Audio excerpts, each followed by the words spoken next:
یہ آئندہ کبھی کالا جادو اور کوئی عمل نہیں کرے گی اور کسی مسلمان پر کوئی سختی نہیں کرے گی۔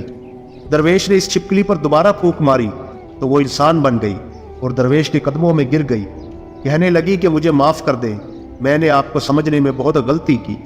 اس لڑکی کا آدھا چہرہ سیاہ ہو چکا تھا۔ وہ کہنے لگی کہ آج میں اپنے باپ کے ساتھ آپ کے دستے مبارک پر مسلمان ہونا چاہتی ہوں، اور میں یہ دعا کرتی ہوں کہ آئندہ اس بستی میں کوئی بھی ظلم نہیں ہوگا، بلکہ یہ سب ایک دوسرے کے ساتھ مل جل کر بھائی چارے سے رہیں گے اور سب مسلمان ہو جائیں گے۔ تو یوں ایک اللہ والے کے ہاتھوں پنڈت اور اس کی بیٹی نے اسلام قبول کر لیا، اور پھر پنڈت نے درویش سے اپنی بیٹی کی شادی کر دی، اور اس بستی میں امن و امان قائم ہو گیا۔ کل تک جو غرور کرتے تھے آج وہ تمام لوگ عاجزی کا پیکر بن گئے۔ آخر میں اللہ تعالیٰ سے دعا ہے کہ اللہ تعالیٰ ہمیں نیک اعمال کرنے اور برائی سے بچنے کی توفیق عطا فرمائے۔ آمین یا رب العالمین۔